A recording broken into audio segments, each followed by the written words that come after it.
Mains में आया हुआ क्वेश्चन है सीजीएल के।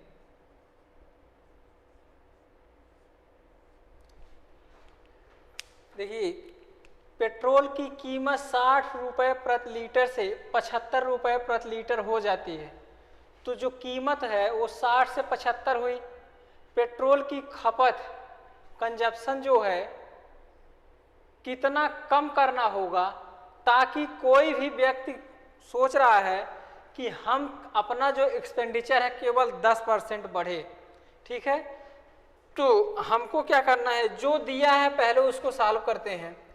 जैसे प्राइस में क्या हुआ, प्राइस में 60 रुपये से बढ़कर ये कितना हुआ 75 रुपये, और कंजप्शन हमको निकालना है और एक्सपेंडिचर दिया है 10% बढ़ता है, केवल 10% बढ़े, मतलब 10 से कितना हो 11 हो। देखिए हमको क्या मालूम है कि जो एक्सपेंडिचर होता है वो कंजप्शन इंटू प्राइस या प्राइस इंटू कंजप्शन होता है, मतलब खर्च बराबर कीमत गुणे उपभोग होता है। तो यहाँ से आप अगर कंजप्शन निकालेंगे, खपत निकालेंगे, तो E/P आएगा, मतलब खर्च बटे प्राइस आएगी। तो यहाँ से देखिए C कैसे निकालेंगे, 10 के बटे क्या करना होगा 60, अनुपात इधर क्या करना होगा 11/75 करना होगा। तो यहां से कर सकते हैं 15 चौका 60, 15 पचे 75। तो ये देखिए 5 10 में कितना आया 50, और 11 चौक कितना हो जाएगा 44। यहां से देखिए कितना कमी आएगा खपत में, 50 से ये 44 हुआ, कितने कमी आई 6 की, कितने कमी आई 6 की आई 50 में से, तो 100 में से कितनी आई 50 दूनी 100, 6 दूनी 12% की कमी आएगी। अब देखिए हम इसको डायरेक्ट कैसे कर पाएंगे, तो सबसे पहले हमको ढूंढना होगा, हम एक्सपेंडिचर बटे क्या किए हैं प्राइस, तो हमको सबसे पहले एक्सपेंडिचर ही लिखना है।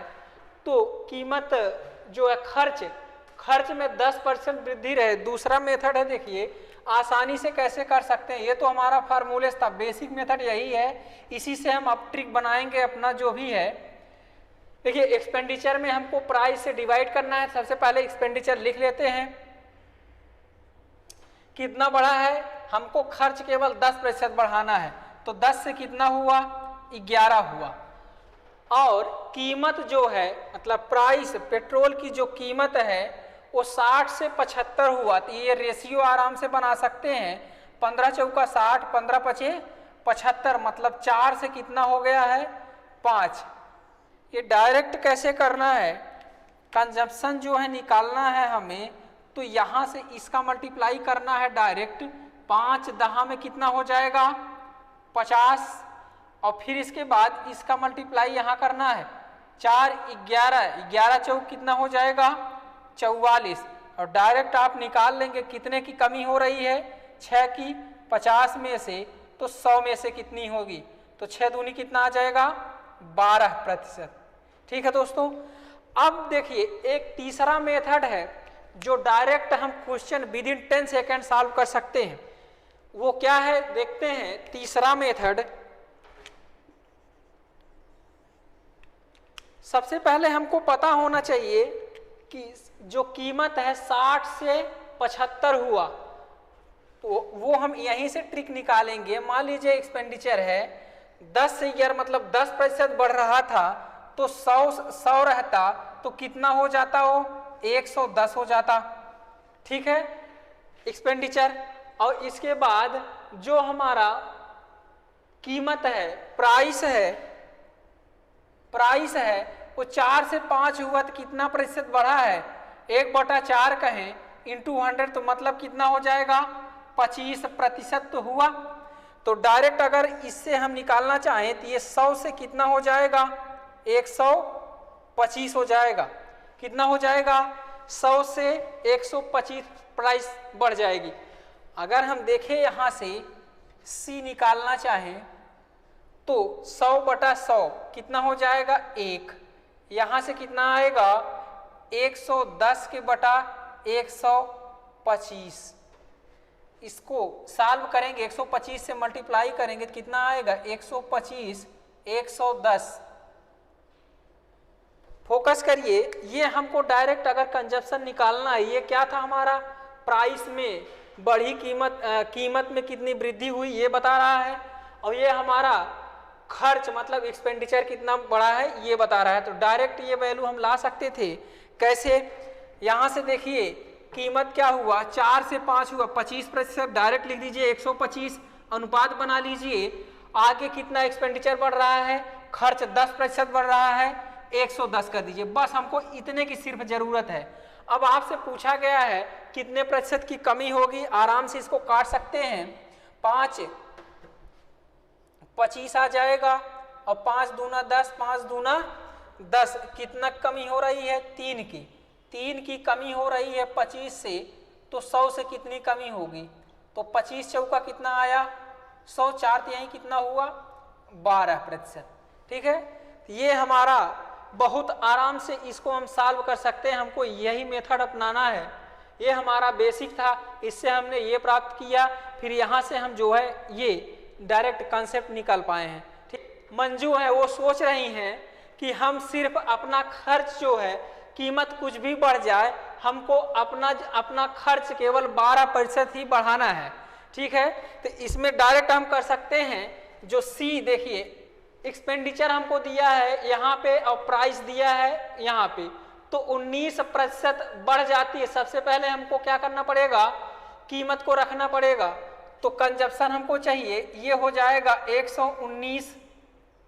ठीक, फिर इसके बाद एक्सपेंडिचर कितना मंजू बढ़ाना चाहती हैं, सिर्फ 12%, तो कितना हो जाएगा 112। तो डायरेक्ट हम निकाल सकते हैं कितना अपने उपभोग में उन्होंने कमी किया है। कितने कमी किया है 7 का, कितने में से 119 में से, तो 100 में से कितना हो जाएगा, तो 700/119 ये आएगा प्रतिशत में। अब हमें जो वैल्यू दिया है 5, 6, 7, 8, हमको क्या करना है पूर्णांक के करीब निकालना है। तो इसको हम सॉल्व करेंगे अप्रोक्सीमेशन मेथड से। ये कैसे होगा, अब देखिए हमको क्या करना है, अगर इसको हम 6 बार ले जाते हैं तो 100 छक्का 600 हो जाएगा और प्लस 19 छक्का 114, तो 714 मतलब 6 बार जाएगा तो 714 मतलब ज़्यादा होगा थोड़ा सा।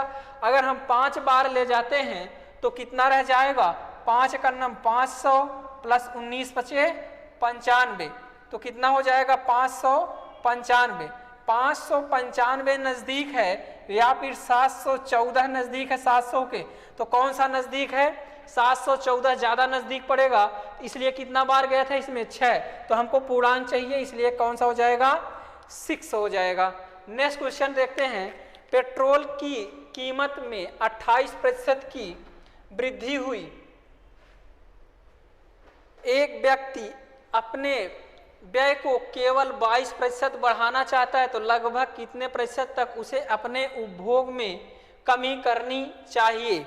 तो देखिए वही क्वेश्चन है, उपभोग की बात किया है, तो हम सी सबसे पहले हमको क्या चाहिए यहाँ पे, अब प्राइस कीमत में 28% की वृद्धि हुई, तो 100 से कितना लिख सकते हैं इसको 128 अनुपाते एक्सपेंडिचर, खर्च कितना अपना बढ़ाना चाहता है सिर्फ 22%, तो कितना हो जाएगा 122।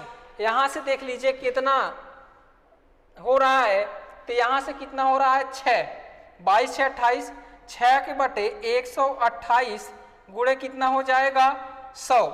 इसको काट सकते हैं आसानी से, 4 तिहाई 12, 4 दूनी 8, 4 25, 2 तिहाई 6, फिर 2 16, 25 तिया 75/16, ये प्रतिशत आया। तो आप कर सकते हैं 16 5 80, ज़्यादा हो जाएगा 5 बार, तो 16 चौका कितना हो जाएगा 64, 64 और 6 5 11, तो 110, 16 सत्ते 112, 7 बार के आसपास जाएगा तो 4.7% हो जाएगा। ठीक है दोस्तों, आगे बढ़ते हैं। सरकार ने चीनी के मूल्य में 15% की कमी किया, जिससे एक व्यक्ति 1258 रुपए में 7.4 केजी चीनी अधिक खरीद सकता है। तो प्रति किलोग्राम चीनी का प्रारंभिक मूल्य क्या है? देखिए, अभी हम लोगों ने देखा था पीछे कि प्राइस में जो कमी होगी, मान लीजिए ये प्राइस है, मूल्य है, कीमत है, 15% की वैल्यू कितनी हो जाएगी? 3/20। ये 20 से वो कीमत कितनी हो जाएगी? 3 घटा दीजिए, कितना आएगा? 17। लेकिन उसका उपभोग जो होगा, खपत इसका जस्ट रिवर्स होगा, तो ये कितना हो जाएगा? पहले जो 17 किलो मान लीजिए मिल रहा था, अब वो 20 किलो मिलने लगेगा। इसका मतलब यहाँ से कितना ज़्यादा मिल रहा है? 3। और क्वेश्चन के अकॉर्डिंग कितना ज़्यादा मिल रहा है हमें? 7.4। कितना मिल रहा है? 7.4 केजी। तो यहाँ से हमको क्या चाहिए? प्रति किलोग्राम चीनी का प्रारंभिक मूल्य। तो प्रारंभिक ये थी वैल्यू, तो यहाँ से देखिए 3 बराबर दिया हमें, हमको चाहिए 17 बराबर, तो 1 बराबर कितना आएगा? 7.4 बटे कितना हो जाएगा? 3। अब हमको चाहिए 17, तो 17 से इधर भी मल्टीप्लाई कर दीजिए, 17 से इधर भी, ये आई हमारी वैल्यू। हमको क्या करना है? टोटल कितना पैसा था हमारे पास? 1258। ये हमारे पास कुल केजी है, कुल केजी इतना है। और ये कितने रुपए की बात चल रही थी? 1258, ये कुल केजी है। तो 1 केजी का दाम जो है कितना हो जाएगा? 7.4 बटे 3 गुणे 17, ये रुपए है, ये प्रति केजी दाम आ रहा है। तो इसको काट सकते हैं हम, 17 सत्ते 119, 6, 17 चौका कितना हुआ?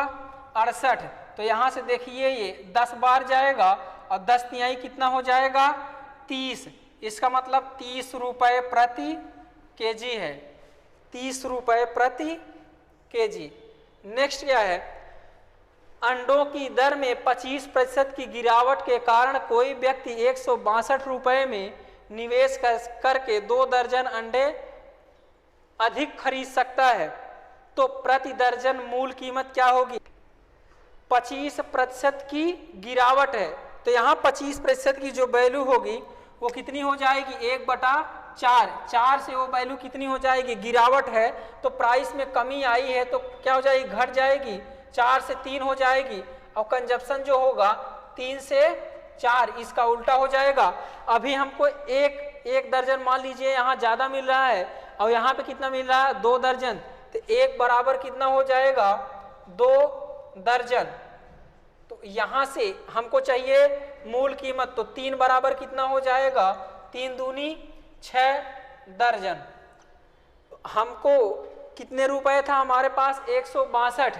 तो 162 में मूल कीमत चाहिए, तो 162 बटा 6 करेंगे तो कितना हो जाएगा?